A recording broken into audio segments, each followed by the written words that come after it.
What's going on, everybody? J-Dub here again, and this is going to continue our BlackRose Prison videos.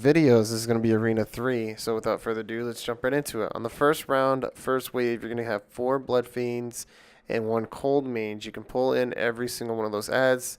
The BloodFiends can potentially one-shot the DPS when they jump up in the air and then slam down on random players, but other than that, they're not really much to deal with. Along with the cold mages. On the second wave, you're going to get 3 infusers. Just stack where I'm stacking over here, and it'll stack them all nice and neat.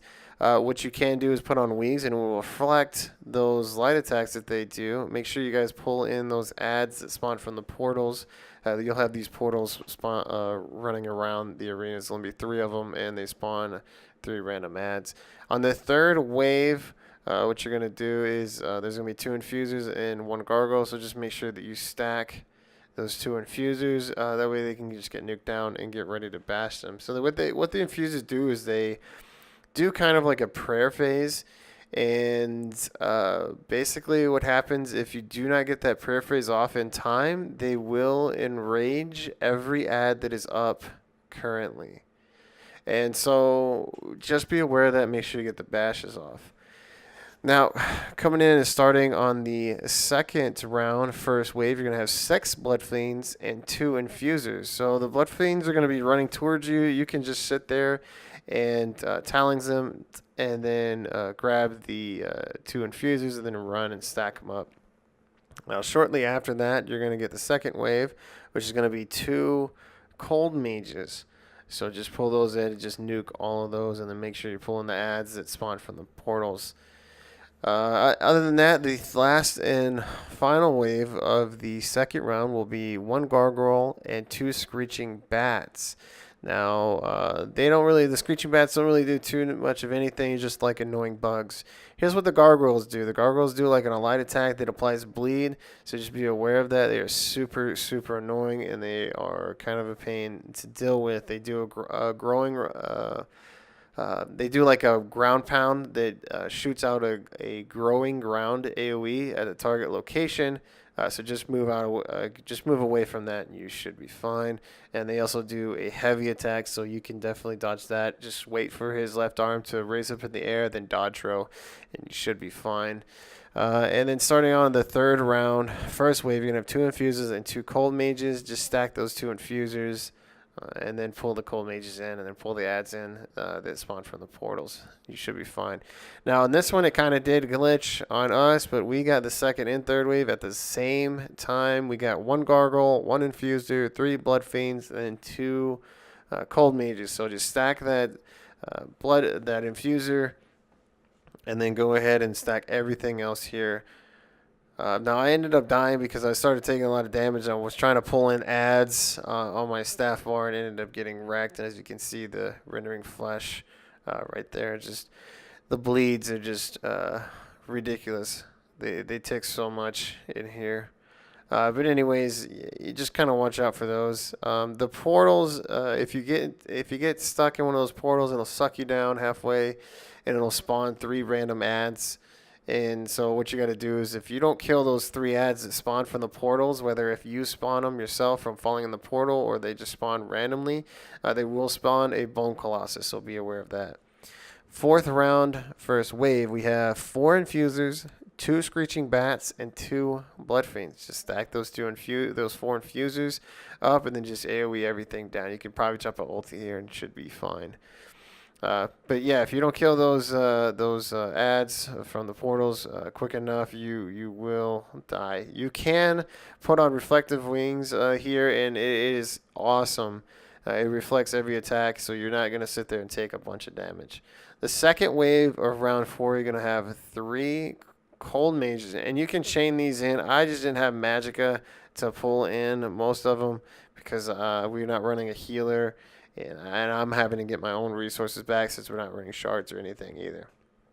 The third and final wave of round 4 is 2 gargoyles. And here you go. You see that they immediately spawned, did a ground pound, and sent that AoE to the target location.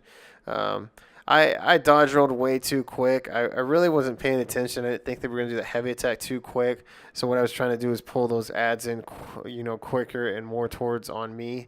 Like a little tip that I used to do to chain in ads is I'll chain and then dodge roll backwards, and it'll get them to be further back than what you just pull them towards you.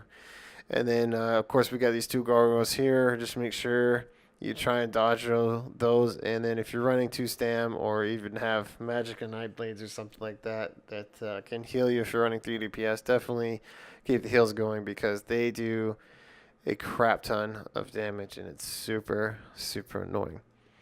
So what we're going to do now is we're going to go right into the 5th round, which is the final round, and it is the lady, whatever her name is. Anyways, I don't know why I said lady like 4 times. Anyways, what she is she's a sword and board vampire.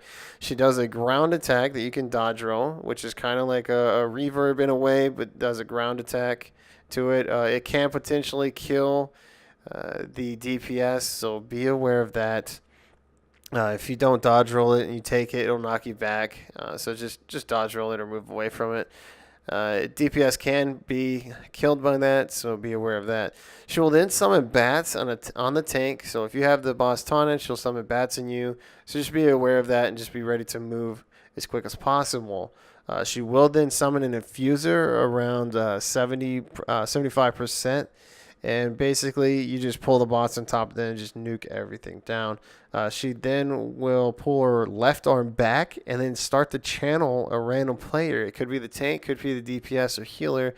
So just be aware of that. And when that starts to happen, you need to get ready because she'll look at you when she's about to do it. And what will happen is you will get channeled. Your screen will turn to a darker color, different color, whatever, if you're colorblind.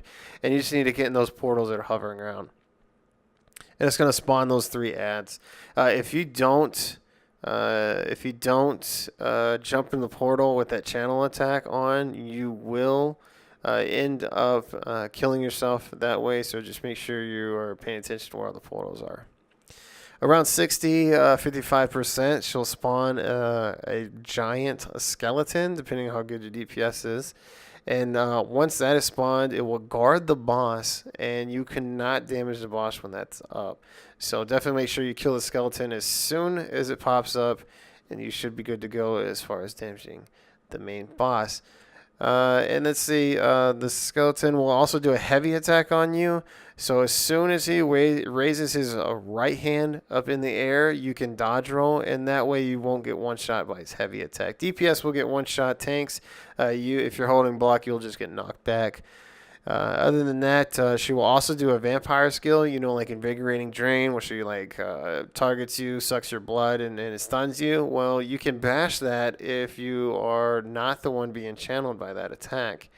And or you can, if you are being channeled by it, you can break free, and then you can bash her. What happened here where I just died, the infusers got enraged, and pretty much we didn't get the bash off. They got enraged, and everything did tons of damage. So I'll go through with the mechanics. In about 20%, she'll spawn a skeleton and 2 infusers. So just kill the skeleton and then just let the infusers do their thing. Just make sure that you get the bashes on them, and you should be fine. Hopefully, this video has helped you guys out in some way or another as far as mechanics go or something like that, or what to prioritize, stuff in that manner. Hopefully this helped out, and we'll be uploading the 4th arena here in a day or two, so hopefully you guys stay tuned for that. You guys have a good one, and we'll see you in the next video.